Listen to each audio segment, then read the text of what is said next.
1517년에 루터가 여기다가 이제 95개조 반박문을 이렇게 내걸었다. 여승당이? 예. 여기가 이제 대학교회였어요. 당시에 대학교회였고, 덴베르그 대학. 덴베르그.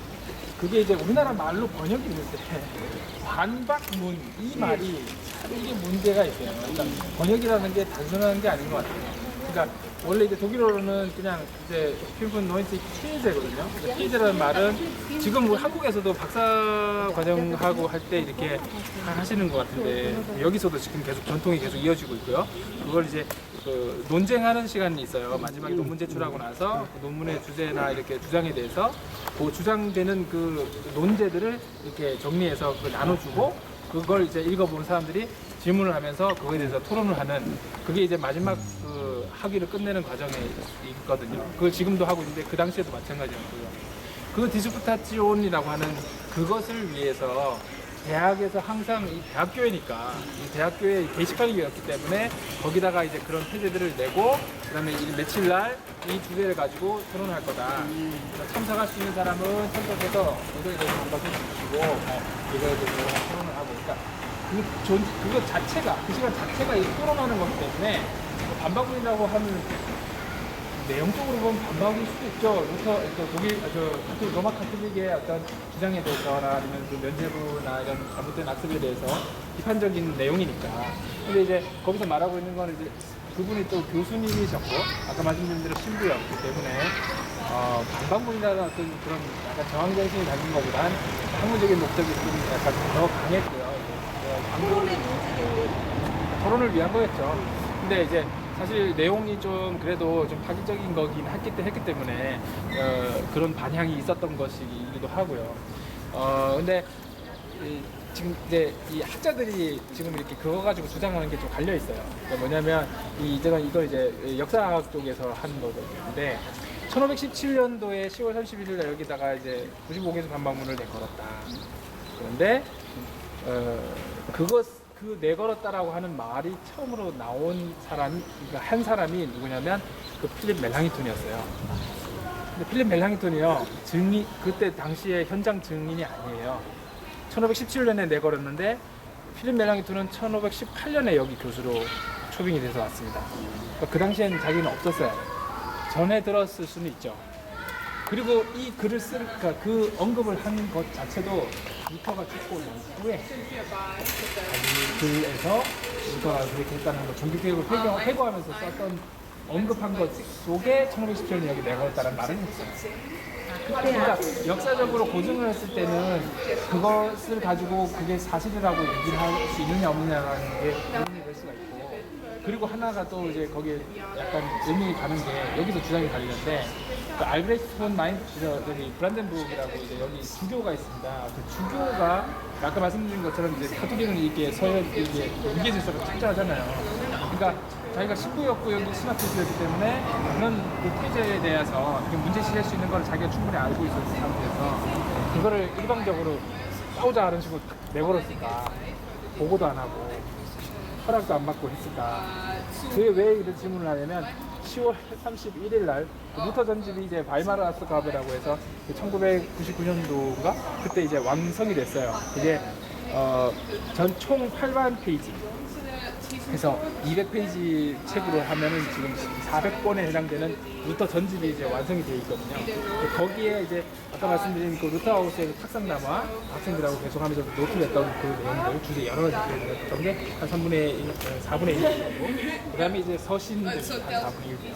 그다음에 이제 그 논쟁 서들하고 번역한 그 루터가 번역했으니까 성경 번역본에서 그게 4분이 되는데 그 중에 그 편지가 다 모여져 있는 중에 1517년 10월 31일 날 그 브란덴부르크 알베르트 주교한테 쓴 편지가 있습니다.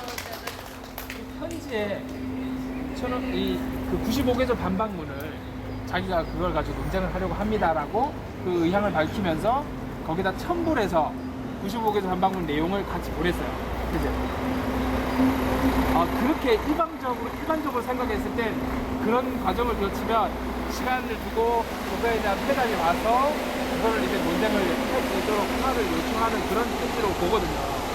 그렇기 때문에 10월 30일 날 내걸었다는 말은 그 당시 정황적으로 생각할 때는 말이 안 된다라고 얘기하는 학자가 있고, 그다음 그리고 이제 게오르그 르에러라고 하는 루터의 비서가 있습니다. 루터가 했던 일들을 글만 써가지고 내놓으면 그냥 자동으로 되는 게 아니라 그 비서가 루터 글들을 싹 다 정리하고 다 감독하고 인쇄실 찾아가가지고 이거 잘 어떻게 해주니 다 했던 사람이 있어요. 정말 꼼꼼하신 분인데, 그분이 이제 예나에서 지금 이제 그분에 대해서 연구를 하면서 그 사람이 했던 그 노트 중에 루터가 여기 걸었다라고 하는 그런 언급이 있는 게 있어요. 그러나 그것도 이제 확실하게 결정된 게 아니고, 그래서 이제 제가 지금 말씀드리는 건 신앙적인 의미보다 그냥 역사적으로 그런 것에 대해서 이걸 서로 논쟁을 하고 있는 부분이 있다, 그렇게 말씀을 드리는 거고요. 내용적으로 볼 때는 이게 제일 핵심적인 내용은 이제 회계에 대해서 이제 의미를 분명하게 하려고 했던 거였습니다. 그러니까 면제부 자체가 그 앞라스 브리프라고 하거든요. 앞라스란 말이, 라스는 이게 이제 내려놓는다, 앞이는 이제 떨어뜨려서 이렇게 내놓는 그런 건데, 그 의미가 뭐냐면 카톨릭 당시 이제 그 회계, 그러니까 칠성례잖아요. 카톨릭은 그 성례전이 사크라멘트가 7개 있는 중에 바이시테라고 하는 그 회계, 지금 천주교에서 하고 있는 그 뭐죠? 고해성사. 고해성사가 이제 성례전이잖아요. 그러니까 그 고해성사가 신학적으로 구성이 돼 있던 게 이제 세 부분으로 돼 있었습니다. 하나는 제일 처음에 되는 게 이제 그 콘트리치오라고 하는 마음의 회개, 마음의 후회라고 하는 거예요. 그러니까 내가 죄를 지어서 막 가슴이 아프고 양심에 찔리고, 이 과정이 제일 우선적인 거거든요. 제일 먼저 그게 이제 그 성례의 제일 중요한 부분이 세 가지로 되는데, 첫 번째가 콘트리치오가 있고요. 방금 말씀드린. 그 다음에 두 번째가 이제 신부한테 찾아와서 고백하는 겁니다. 그게 이제 베켄트니스 이제 고백하는 컴페시오가 있고요. 입으로 하는 고백, 컴페시오 데스면 데스가 있고요. 여기까지는 이제 괜찮은데, 그 다음이 사티스팍지오. 영어로 하면 satisfaction, 만족. 근데 이제 보상이라는 뜻입니다.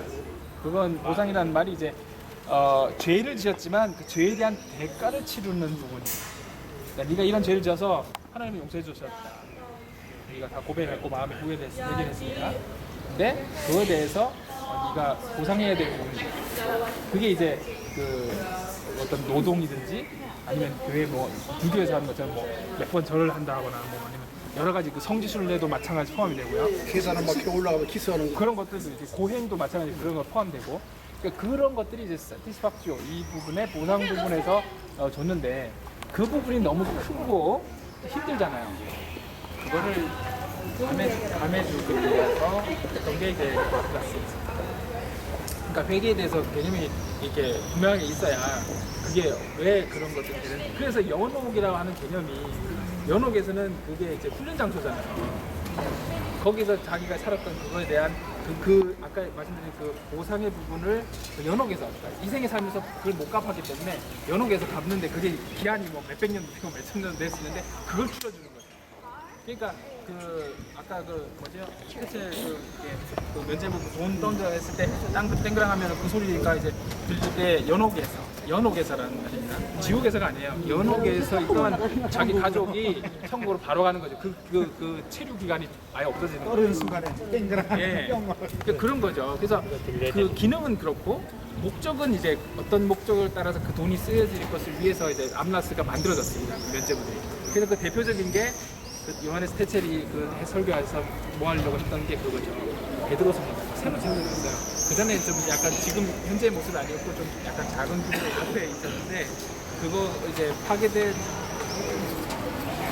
그걸 새로 이제 증축을 하면서 예축을 하면서 그 돈을 하는데, 독일이 완전히 이게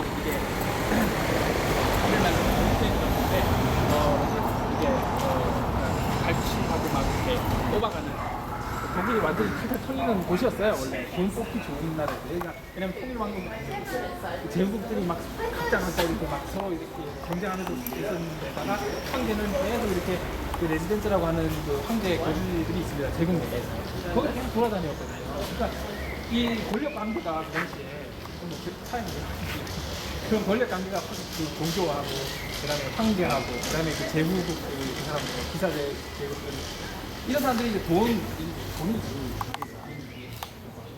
그러니까 서로 누가 얼만큼을 먹을 수 있느냐. 당신이 종교에서 많이 빼가면 황제는 먹을 게 별로 없는 거예요. 농민들 털어봐야 이 사람도 다 털려는 데는 뭐가 있어요. 그러니까 그런 관계들이 이게 독일이 독일 때문에 제일 좋은 거였어요. 그래서 이 말씀이 좀 이상하게 들었는데 아니 사실 예. 그래가지고 독일이 워낙에 그런 게 많았기 때문에 그래서 농민전쟁 독일 최초로 그 어떤 시민들이 일반인들이 그 한국에서 일어났던 게 그 농민전쟁이었죠. 1925년, 24년, 25년, 2년 동안이요. 그때 너무 막 그냥 너무 심하게 너무 참아왔어요. 네, 그래서 그거를 그냥 무력으로 진압하고 루터는 또 그거에 대해서 귀족들 손을 들어줬고 그래서 비판을 되게 많이 받죠.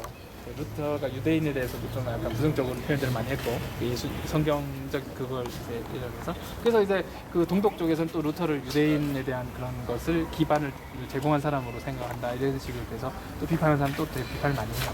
뭐 칼빈이 왜 이렇게 그 신정정치 이제 실현한다고 하면서 이제 사형시키고 했던 그런 거 좀 과격한 거 있었던 거 있는 것처럼 그런 것들도 있고. 어쨌든 95개소 방문이 그래서 종교개혁, 그러니까 그래서 보실 때, 그러니까 그 역사적인 부분에서 확실성 있는 부분까지는 어느 정도는 보시고 그 다음에 그 의미를 이제 정확하게 파악하시고 이해하시는 게 되게 중요하다는 거죠. 그래서 그림이 예수님 십자가가 중간에 있죠. 그 뒤에 배경에 보시면 저기 구텐베르그거든요. 엘베강 그러잖아요. 그리고 그러니까 근데 이제 왼쪽에 보면 루터가 자기가 번역한 성경을 예수님께 바치고 있습니다. 오른쪽에는 필립 멜랑히톤이 아까 말씀드렸던 아우구스부르크 신앙고백서, 1530년이었던 거, 그걸 신앙고백서를 이제 예수님께 바치고 있어요. 그런 모습이고요. 여기 지금 그림에는 안 나오는데 옆에 이쪽으로 잠깐 와 보시면 칼 들고 서 있는 분 있잖아요. 저 네? 들어요? 감겨달라고. 또 그렇게 해서 해석이 됩니까? 저기 이제 그 현자 작센의 선제후 프리드리히입니다. 그 사람이 이제 루터를 전폭적으로 지원을 했죠. 여기 그 루터하우스를 제공한 사람도 저 사람이고, 루터를 바투르게 숨겨줬던 사람도 저 사람이고, 그 사람이 이제 성물을 굉장히 모으는 걸 즐겨 했다고요. 멜리키엠이라고 해서 그런 것들 많이 모아서 그런 이렇게 보물창고를 하고 있었어요. 그러니까 그 제후 중에서 선제후라는 표현을 제가 썼잖아요. 선자가 무슨 선자냐면 뽑는다는 뜻이에요. 이게 이제 제후 중에서 황제를 뽑을 수 있는 1236년 올덴의 본래 금인칙서라고 한국말로 있던데 이게 이제 황제를 뽑을 수 있는 자격이 있는 제후가 7명만 되도록 그 7명에 의해서 황제가 선출되고 그러니까 황제는 그 혈통을 따라가는 게 아니라 선출되는 걸로 됐습니다. 그때. 그러니까 이게 정치적인 걸 생각해 보시면 그냥 일반 왕정하고는 다르죠. 그래서 그 7명 중에 선제후인데 종교적인 제후가 있고 그다음에 일반 그 제후가 있어요. 이 종교 제후들은 이제 교회 권력도 가지고 있으면서 영지와 그다음에 그 재산까지 다 소유했던 그런 정치 권력도 가지고 있었던 사람들이고 그러니까 이게 종교 정치를 구분하기가 좀 되게 복잡한 관계였었고요. 그거 3명과 4명이 합쳐져서 황제를 뽑았습니다. 그러니까 그 사람들 권력이 제후들 중에서 굉장히 컸죠.